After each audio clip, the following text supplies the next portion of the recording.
Hi friends. మీరు plain omelette వేసేటప్పుడు మనం వేసే కారము, ఇంకా పసుపు కూడా దాంట్లో సరిగ్గా కలిసిపోదు కదా! బాగా కలవాలంటే ముందుగా కొద్దిగా వాటర్ వేసుకొని, దాంట్లో మనము ఉప్పు, కారం, పసుపు వేసుకొని ఈ విధంగా ఉండలు లేకుండా బాగా కలుపుకోవాలి.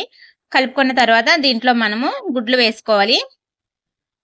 గుడ్లు పగలగొట్టి వేసుకోవాలండి. ఒక్క పెంకు కూడా పడకూడదు. పెంకు పడ్డదంటే మనము తినేటప్పుడు అది క్రిస్పీగా ఉండిపోతదండి. అవి తినకూడదు కూడాని. అందుకని పెంకులు లేకుండగా ఇలాగా పగలగొట్టి వేసుకోవాలి 2 గుడ్లు. గుడ్లు వేసుకున్న తర్వాత దాన్ని బాగా బీట్ చేసుకోవాలండి. బాగా కలిసేటట్టుగా కలుపుకోవాలి. ఈ విధంగా కలుపుకుంటే గనక మనం వేసే ఆమ్లెట్ బాగా పొంగుతది. పెద్దగా వస్తదండి. తర్వాత స్టవ్ మీద ఒక పెనం పెట్టుకొని, స్టవ్ ఆన్ చేసుకొని, కొద్దిగా ఆయిల్ వేసుకొని ఇలాగా పెనం మొత్తం స్ప్రెడ్ చేసుకున్న తర్వాత, మనం ముందుగా కలిపెట్టుకున్న ఆమ్లెట్ మిశ్రమాన్ని మళ్ళీ ఒకసారి బాగా బీట్ చేసుకొని, ఇలాగ ఆమ్లెట్ లాగా వేసేసుకోవడమే. చాలా బాగా వస్తదండి. టేస్ట్ కూడా చాలా బావుంటుంది. ఈ విధంగా కలిసిపోయిందంటే, మనం తినే చోట ఎక్కడ కూడా ఉప్పు లేకుండా